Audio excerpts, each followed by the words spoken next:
ओम श्री गुरुवे नमः। ओम श्री बृहस्पति नमः। गुरुवार का व्रत बहुत ही फलदायी माना जाता है। गुरुवार यानी बृहस्पतिवार के दिन श्री हरि विष्णु और बृहस्पति देवता की पूजा का विधान है। इस दिन लोग केले के पेड़ का भी पूजन करते हैं। बृहस्पति देवता को बुद्धि का कारक माना जाता है। अग्नि पुराण के अनुसार गुरुवार का व्रत अनुराधा नक्षत्र युक्त गुरुवार से आरंभ करके लगातार 7 गुरुवार करना चाहिए। इस दिन प्रातःकाल उठकर भगवान विष्णु का ध्यान कर व्रत का संकल्प लेना चाहिए और व्रत कथा का श्रवण करना चाहिए। तो प्रिय श्रोताओ, आज आपको सुना रहे हैं बृहस्पतिवार यानी गुरुवार व्रत की संपूर्ण कथा। आप सभी मन में बृहस्पति देवता का ध्यान करके कथा को पूरा सुनकर कमेंट बॉक्स में बृहस्पति देवता की जय जरूर लिखिएगा। पौराणिक कथा के अनुसार प्राचीन समय की बात है। एक बड़ा प्रतापी और दानी राजा था। वह प्रत्येक गुरुवार को व्रत रखता और पूजा किया करता। ये बात उसकी रानी को अच्छी नहीं लगती। न वह व्रत करती और न ही किसी को एक भी पैसा दान में देती, और राजा को भी ऐसा करने से मना किया करती। एक समय की बात है कि राजा शिकार खेलने वन को चले गए। घर पर रानी और दासी अकेली थी। उसी समय गुरु बृहस्पति साधु का रूप धारण कर राजा के दरवाजे पर भिक्षा मांगने गए। साधु ने रानी से भिक्षा मांगी। तब वह कहने लगी, हे साधु महाराज, मैं तो इस दान और पुण्य से तंग आ गई हूँ। आप कोई ऐसा उपाय बताइए जिससे ये सारा धन नष्ट हो जाए और मैं आराम से रह सकूं। तब साधु रूपी बृहस्पति देव कहने लगे, हे देवी, तुम बड़ी विचित्र हो। संतान और धन से भी कोई दुखी होता है। अगर तुम्हारे पास धन अधिक है तो इसे शुभ कार्यों में लगाओ, जिससे तुम्हारे दोनों लोग सुधरें। परंतु साधु की इन बातों से रानी खुश नहीं हुई। उसने कहा, महाराज, मुझे ऐसे धन की आवश्यकता नहीं जिसे मैं दान दूं और जिसको संभालने में ही मेरा सारा समय नष्ट हो जाए। साधु कहने लगे, अगर तुम्हारी ऐसी इच्छा है तो जैसा मैं तुम्हें बताता हूं तुम वैसा ही करना। बृहस्पतिवार के दिन तुम घर को गोबर से लीपना, अपने केशों को पीली मिट्टी से धोना, केशों को धोते समय स्नान करना, राजा से हजामत बनवाने को कहना, भोजन में मांस मदिरा खाना और कपड़ा धोबी के यहाँ धुलने डालना। इस प्रकार 7 बृहस्पतिवार करने से तुम्हारा समस्त धन नष्ट हो जाएगा। ऐसा कहकर साधु बने बृहस्पति देव अंतर्ध्यान हो गए। साधु के कहे अनुसार रानी को करते हुए केवल 3 बृहस्पतिवार ही बीते थे कि उसकी समस्त धन संपत्ति नष्ट हो गई। अब भोजन के लिए परिवार तरसने लगा। एक दिन राजा रानी से बोला, हे रानी, तुम यहीं रहो, मैं दूसरे देश को जाता हूँ, क्योंकि यहाँ पर मुझे सभी जानते हैं, इसलिए मैं कोई छोटा कार्य नहीं कर सकता। ऐसा कहकर राजा परदेश चला गया। वहां वह जंगल से लकड़ी काटकर लाता और शहर में बेचता। इसी तरह वह अपना जीवन बिताने लगा। इधर राजा के बिना रानी और दासी दुखी रहने लगी। एक समय जब रानी और दासी को 7 दिन बिना भोजन के रहना पड़ा, तब रानी ने अपनी दासी से कहा, हे दासी, पास ही के नगर में मेरी बहन रहती है। वह बड़ी धनवान है। तू उसके पास जा और कुछ लेकर आ, ताकि थोड़ा बहुत गुजर बसर हो जाए। दासी रानी की बहन के पास गई। उस दिन बृहस्पतिवार था। रानी की बहन उस समय बृहस्पतिवार की कथा सुन रही थी। दासी ने रानी की बहन को अपनी रानी का संदेश दिया, लेकिन रानी की बहन ने कोई उत्तर नहीं दिया। जब दासी को रानी की बहन से कोई उत्तर नहीं मिला तो वह बहुत दुखी हुई। उसे क्रोध भी आया। दासी ने वापस आकर रानी को सारी बात बताई। सुनकर रानी ने अपने भाग्य को कोसा। उधर रानी की बहन ने सोचा कि मेरी बहन की दासी आई थी, परंतु मैं उससे नहीं बोली, इससे वह बहुत दुखी हुई होगी। कथा सुनकर और पूजन समाप्त कर वह अपनी बहन के घर गई और कहने लगी, हे बहन, मैं बृहस्पतिवार का व्रत कर रही थी। तुम्हारी दासी गई, परंतु जब तक कथा होती है तब तक ना उठते हैं ना बोलते हैं, इसलिए मैं नहीं बोली। कहो दासी क्यों गई थी? तब रानी कहने लगी, बहन, हमारे घर अनाज नहीं था। ऐसा कहते कहते रानी की आंखें भर आईं। उसने दासियों समेत भूखा रहने की बात भी अपनी बहन को बताई। रानी की बहन बोली, बहन देखो, बृहस्पति देव भगवान सबकी मनोकामनाएं पूर्ण करते हैं। देखो, शायद तुम्हारे घर में अनाज रखा हो। ये सुनकर दासी घर के अंदर गई तो वहां उसे एक घड़ा अनाज का भरा मिल गया। उसे बड़ी हैरानी हुई, क्योंकि उसने तो एक एक बर्तन देख लिया था। उसने बाहर आकर रानी को बताया। दासी रानी से कहने लगी, हे रानी, जब हमको भोजन नहीं मिलता तो हम व्रत ही तो करते हैं, इसलिए क्यों ना इनसे व्रत और कथा की विधि पूछ ली जाए। हम भी व्रत किया करेंगे। दासी के कहने पर रानी ने अपनी बहन से बृहस्पतिवार व्रत के बारे में पूछा। उसकी बहन ने बताया, बृहस्पतिवार के व्रत में चने की दाल और मुनक्का से विष्णु भगवान का केले की जड़ में पूजन करें और दीपक जलाएं, पीला भोजन करें और कथा सुने। इससे बृहस्पति देव भगवान प्रसन्न होते हैं और मनोकामना पूर्ण करते हैं। व्रत और पूजन की विधि बताकर रानी की बहन अपने घर लौट आई। रानी और दासी दोनों ने निश्चय किया कि बृहस्पति देव भगवान का पूजन जरूर करेंगे। 7 रोज बाद जब बृहस्पतिवार आया तब उन्होंने व्रत रखा। घुड़साल में जाकर चना और गुड़ बीन लाई और उसकी दाल से केले की जड़ तथा विष्णु भगवान का पूजन किया। अब पीला भोजन कहाँ से आए? दोनों बड़ी दुखी हुई, परंतु उन्होंने व्रत किया था, इसलिए बृहस्पति देव भगवान प्रसन्न थे। एक साधारण व्यक्ति के रूप में वे 2 थालों में सुंदर पीला भोजन लेकर आए और दासी को देकर बोले, हे दासी, ये भोजन तुम्हारे और तुम्हारी रानी के लिए है, इसे तुम दोनों ग्रहण करना। दासी भोजन पाकर बहुत प्रसन्न हुई। उसने रानी को सारी बात बताई। उसके बाद से वे प्रत्येक बृहस्पतिवार को गुरु भगवान का व्रत और पूजन करने लगी। बृहस्पति भगवान की कृपा से उनके पास धन हो गया, परंतु रानी फिर पहले की तरह आलस करने लगी। तब दासी बोली, देखो रानी, तुम पहले भी इसी प्रकार आलस करती थी। तुम्हें धन रखने में कष्ट होता था, इसी कारण सभी धन नष्ट हो गया। अब बृहस्पति देव भगवान की कृपा से धन मिला है तो तुम्हें फिर आलस होता है। बड़ी मुसीबतों के बाद हमने ये धन पाया है, इसलिए हमें अब दान पुण्य करना चाहिए। अब तुम भूखे मनुष्यों को भोजन कराओ, प्याऊ लगवाओ, ब्राह्मणों को दान दो, कुआं, तालाब, बावड़ी आदि का निर्माण कराओ, मंदिर पाठशाला बनवाकर ज्ञान दान दो, कुंवारी कन्याओं का विवाह करवाओ, अर्थात धन को शुभ कार्यों में खर्च करो, जिससे तुम्हारे कुल का यश बढ़े तथा स्वर्ग प्राप्त हो और पितर प्रसन्न हो। तब दासी की बात मानकर रानी शुभ कर्म करने लगी, जिससे उसका यश फैलने लगा। एक दिन रानी और दासी आपस में विचार करने लगी कि न जाने राजा किस दशा में होंगे, उनकी कोई खोज खबर भी नहीं है। उन्होंने श्रद्धापूर्वक बृहस्पति भगवान से प्रार्थना की कि राजा जहां कहीं भी हो शीघ्र वापस आ जाएं। उधर राजा परदेश में बहुत दुखी रहने लगा। वह प्रतिदिन जंगल से लकड़ी बीनकर लाता और उसे शहर में बेचकर अपने दुखी जीवन को बड़ी कठिनाई से बिता रहा था। एक दिन दुखी होकर अपनी पुरानी बातों को याद करके वह रोने लगा और उदास हो गया। उसी समय राजा के पास बृहस्पति देव साधु के वेश में आकर बोले, हे लकड़हारे, तुम इस सुनसान जंगल में किस चिंता में बैठे हो, मुझे बताओ। यह सुनकर राजा की आंखों में आंसू भर आए। साधु को प्रणाम करके राजा ने अपनी पूरी कहानी सुना दी। महात्मा दयालु होते हैं। वे राजा से बोले, हे राजा, तुम्हारी पत्नी ने बृहस्पति देव के प्रति अपराध किया था, जिसके कारण तुम्हारी ये दशा हुई। अब तुम चिंता मत करो, भगवान तुम्हें पहले से अधिक धन देंगे।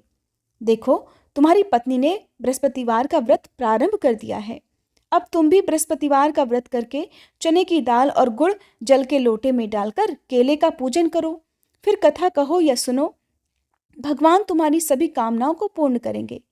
साधु की बात सुनकर राजा बोला, हे प्रभु, लकड़ी बेचकर तो इतना पैसा भी नहीं मिलता जिससे भोजन के बाद में कुछ बचा सकूं, और मैंने रात में अपनी रानी को व्याकुल देखा है। मेरे पास कोई साधन नहीं जिससे उसका समाचार जान सकूं, फिर मैं कौन सी कहानी कहूं, ये भी मुझको नहीं पता। साधु महाराज कहने लगे, हे राजा, मन में बृहस्पति भगवान के पूजन व्रत का निश्चय करो, वे स्वयं तुम्हारे लिए कोई राह बना देंगे। बृहस्पतिवार के दिन तुम रोजाना की तरह लकड़ियां लेकर शहर में जाना। तुम्हें रोज से 2 गुना धन मिलेगा, जिससे तुम भली भांति भोजन कर लोगे और बृहस्पति देव की पूजा का सामान भी आ जाएगा। जो तुमने बृहस्पतिवार की कहानी के बारे में पूछा है वह इस प्रकार है। प्राचीन काल में एक बहुत ही निर्धन ब्राह्मण था। उसके कोई संतान नहीं थी। वह नित्य पूजा पाठ करता, लेकिन उसकी स्त्री ना तो स्नान करती ना किसी देवता का पूजन करती। इस कारण ब्राह्मण देवता बहुत दुखी रहते थे। फिर भगवान की कृपा से ब्राह्मण के यहाँ एक कन्या उत्पन्न हुई। वह कन्या बड़ी होने लगी। प्रातःकाल स्नान करके वह भगवान विष्णु का जप करती, बृहस्पतिवार का व्रत भी करने लगी। पूजा पाठ समाप्त कर पाठशाला जाती तो वह अपनी मुट्ठी में जौ भर के ले जाती और पाठशाला के मार्ग में डालती जाती। लौटते समय वही जौ स्वर्ण के हो जाते तो उनको बीनकर घर ले आती। एक दिन वह बालिका सूप में उन सोने के जौ को फटक कर साफ कर रही थी कि तभी उसकी माँ ने देख लिया और कहने लगी, हे बेटी, सोने के जौ को फटकने के लिए तो सोने का सूप भी होना चाहिए। दूसरे दिन गुरुवार था। कन्या ने व्रत रखा और बृहस्पति देव से सोने का सूप देने की प्रार्थना की। बृहस्पति देव ने उसकी प्रार्थना स्वीकार कर ली। रोजाना की तरह वह कन्या जौ फैलाती हुई पाठशाला चली गई। पाठशाला से लौटकर जब वह जौ बीन रही थी, तब बृहस्पति देव की कृपा से उसे सोने का सूप भी मिल गया। उसे वह घर ले आई और उससे जौ साफ करने लगी, परंतु उसकी माँ का वही ढंग रहा। एक दिन की बात है, वह कन्या सोने के सूप में जौ साफ कर रही थी। उसी समय उस नगर का राजकुमार वहां से निकला। कन्या के रूप और कार्य को देखकर वह उस पर मोहित हो गया। राजमहल आकर वह भोजन तथा जल त्याग कर उदास होकर लेट गया। राजा को जब राजकुमार द्वारा अन्न जल त्यागने का समाचार ज्ञात हुआ, तब वह अपने मंत्रियों के साथ अपने पुत्र के पास गया और कारण पूछा। राजकुमार ने राजा को उस लड़की के घर का पता भी बता दिया। मंत्री उस लड़की के घर गया। मंत्री ने ब्राह्मण के समक्ष राजा की ओर से निवेदन किया और कुछ ही समय बाद ब्राह्मण की कन्या का विवाह राजकुमार के साथ संपन्न हो गया। कन्या के घर से जाते ही ब्राह्मण देवता के घर में पहले की तरह गरीबी का निवास हो गया। एक दिन दुखी होकर ब्राह्मण अपनी पुत्री से मिलने गए। बेटी ने पिता की दुखी अवस्था को देखा और अपनी माँ का हाल पूछा। ब्राह्मण देवता ने सभी हाल कह सुनाया। तब कन्या ने बहुत सा धन देकर अपने पिता को विदा कर दिया, लेकिन कुछ दिन के बाद फिर वही हाल हो गया। ब्राह्मण फिर अपनी कन्या के यहाँ गया और सभी हाल कहा तो पुत्री बोली, हे पिताजी, आप माताजी को यहाँ लिवा लाओ, मैं उन्हें वह विधि बता दूंगी जिससे गरीबी दूर हो जाए। ब्राह्मण देवता अपनी पत्नी को साथ लेकर अपनी पुत्री के पास राजमहल पहुंचे। तब पुत्री अपनी माँ को समझाने लगी, हे माँ, तुम प्रातःकाल स्नान आदि करके विष्णु भगवान का पूजन करो तो सब दरिद्रता दूर हो जाएगी। परंतु उसकी माँ ने उसकी एक बात भी नहीं मानी। वह प्रातःकाल उठकर अपनी पुत्री की बची जूठन को खा लेती थी। एक दिन उसकी पुत्री को बहुत गुस्सा आया। उसने अपनी माँ को एक कोठरी में बंद कर दिया। प्रातः उसे स्नान आदि करा के पूजा पाठ करवाया तो उसकी माँ की बुद्धि ठीक हो गई। इसके बाद वह नियम से पूजा पाठ करने लगी और प्रत्येक बृहस्पतिवार को व्रत भी रखने लगी। इस व्रत के प्रभाव से मृत्यु के बाद वह स्वर्ग को गई। वह ब्राह्मण देवता भी सुखपूर्वक इस लोक का सुख भोगकर स्वर्ग को प्राप्त हुए। इस तरह कहानी कहकर साधु बने देवता वहां से आलोप हो गए। धीरे धीरे समय बीतने पर फिर बृहस्पतिवार का दिन आया। राजा जंगल से लकड़ी काटकर शहर में बेचने गया। उसे उस दिन और दिनों से अधिक धन मिला। राजा ने चना गुड़ आदि लाकर बृहस्पतिवार का व्रत किया। उस दिन से उसके सभी क्लेश दूर हुए। परंतु जब अगले गुरुवार का दिन आया तो वह बृहस्पतिवार का व्रत करना भूल गया। इसी कारण बृहस्पति भगवान नाराज हो गए। उस दिन उस नगर के राजा ने विशाल यज्ञ का आयोजन किया था तथा अपने समस्त राज्य में घोषणा करवा दी कि सभी मेरे यहाँ भोजन करने आए, किसी के घर चूल्हा न जले और इस आज्ञा को जो न मानेगा उसको फांसी की सजा दी जाएगी। राजा की आज्ञा अनुसार राज्य के सभी निवासी राजा के भोज में सम्मिलित हुए, लेकिन लकड़हारा कुछ देर से पहुंचा, इसलिए राजा उसको अपने साथ महल में ले गए। जब राजा लकड़हारे को भोजन करा रहे थे, तब रानी की दृष्टि उस खूंटी पर पड़ी जिस पर उसका हार लटका हुआ था। उसे हार खूंटी पर लटका दिखाई नहीं दिया। रानी को निश्चय हो गया कि मेरा हार इसी लकड़हारे ने चुरा लिया है। उसी समय सैनिकों को बुलवाकर उसको जेल में डलवा दिया। अब लकड़हारा जेल में विचार करने लगा कि न जाने कौन से पूर्व जन्म के कर्म से मुझे ये दुख प्राप्त हुआ है, और जंगल में मिले साधु को याद करने लगा। तत्काल बृहस्पति देव साधु के रूप में प्रकट हो गए और कहने लगे, अरे मूर्ख, तूने बृहस्पति देवता की कथा नहीं की, उसी कारण तुझे ये दुख प्राप्त हुआ है। अब चिंता मत कर, बृहस्पतिवार के दिन जेल खाने के दरवाजे पर तुझे 4 पैसे पड़े मिलेंगे। उनसे तू बृहस्पतिवार की पूजा करना तो तेरे सभी कष्ट दूर हो जाएंगे। अगले बृहस्पतिवार उसे जेल के द्वार पर 4 पैसे मिले। राजा ने पूजा का सामान मंगाकर कथा कही और प्रसाद बांटा। उसी रात में बृहस्पति देव ने उस नगर के राजा को स्वप्न में कहा, हे राजा, तूने जिसे जेल में बंद किया है उसे कल छोड़ देना, वह निर्दोष है। राजा प्रातःकाल उठा और खूंटी पर हार टंगा देखकर लकड़हारे को बुलाकर क्षमा मांगी तथा राजा के योग्य सुंदर वस्त्र आभूषण भेंटकर उसे विदा किया। गुरुदेव की आज्ञा के अनुसार राजा अब अपने नगर को चल दिया। राजा जब नगर के निकट पहुंचा तो उसे बड़ा ही आश्चर्य हुआ। नगर में पहले से अधिक बाग, तालाब और कुएं तथा बहुत सी धर्मशालाएं, मंदिर आदि बने हुए थे। राजा ने पूछा, ये किसका बाग और धर्मशाला है? तब नगर के सभी लोग कहने लगे, ये सब रानी और दासी द्वारा बनवाए गए हैं। राजा को आश्चर्य हुआ और गुस्सा भी आया कि उसकी अनुपस्थिति में रानी के पास धन कहाँ से आया होगा। उधर जब रानी ने ये खबर सुनी कि राजा आ रहे हैं तो उसने अपनी दासी से कहा, हे दासी देख, राजा हमको कितनी बुरी हालत में छोड़ गए थे। वो हमारी ऐसी हालत देख कर लौट ना जाए, इसलिए तू दरवाजे पर खड़ी हो जा। रानी की आज्ञानुसार दासी दरवाजे पर खड़ी हो गई और जब राजा आए तो उन्हें अपने साथ महल में लिवा लाई। तब राजा ने क्रोध करके अपनी तलवार निकाली और पूछने लगा, बताओ ये धन तुम्हें कैसे प्राप्त हुआ। तब रानी ने सारी कथा कह सुनाई। राजा ने निश्चय किया कि मैं रोजाना दिन में 3 बार कहानी कहा करूंगा और रोज ही व्रत किया करूंगा। अब हर समय राजा के दुपट्टे में चने की दाल बंधी रहती तथा दिन में 3 बार कथा कहता। एक रोज राजा ने विचार किया कि चलो अपनी बहन के यहाँ हो आए। इस तरह निश्चय करके वह राजा घोड़े पर सवार होकर अपनी बहन के यहाँ चल दिया।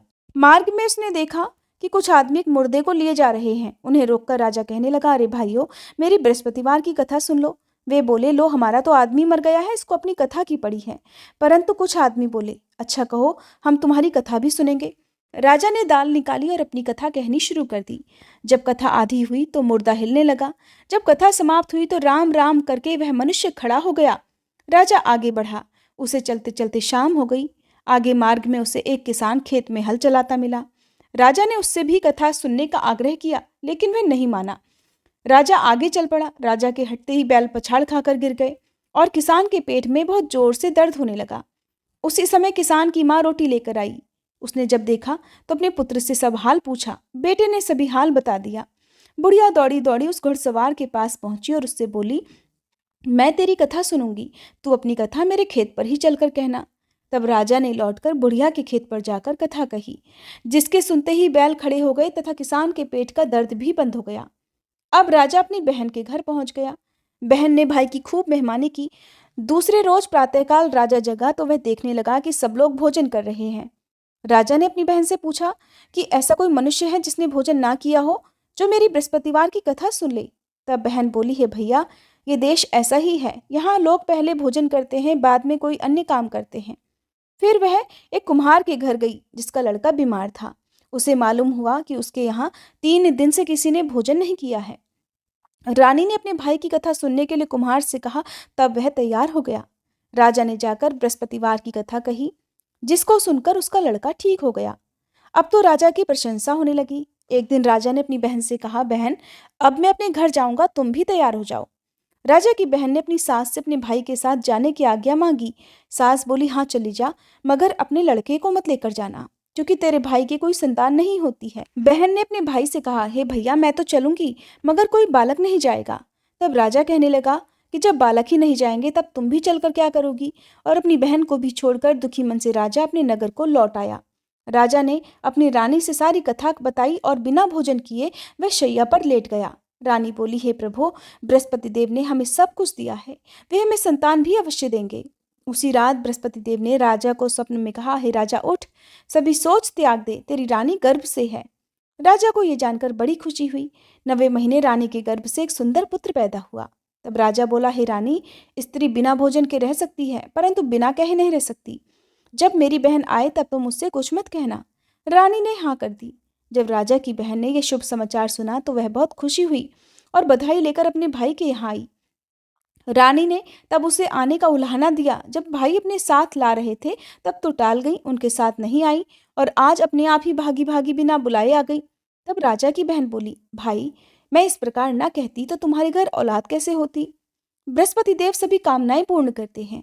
जो सद्भावना पूर्वक बृहस्पतिवार का व्रत करता है और कथा पढ़ता है अथवा सुनता है और दूसरों को सुनाता है, बृहस्पति देव उसकी सभी मनोकामनाएं पूर्ण करते हैं, उसकी सदैव रक्षा करते हैं। जो संसार में सद्भावना से गुरुदेव का पूजन और व्रत सच्चे हृदय से करते हैं, उनकी सभी कामनाएं वैसे ही पूर्ण हो जाती हैं जैसी सच्ची भावना से रानी और राजा ने बृहस्पति देव की कथा का गुणगान किया तो उनकी सभी इच्छाएं बृहस्पति देव जी ने पूर्ण की। अनजाने में भी बृहस्पति देव की उपेक्षा ना करें। ऐसा करने से सुख शांति नष्ट हो जाती है और कथा सुनने के बाद सभी को प्रसाद ग्रहण करके जाना चाहिए। हृदय से बृहस्पति देव का मनन करते हुए जयकारा बोलना चाहिए। प्रेम से बोलिए, बृहस्पति देवता की जय।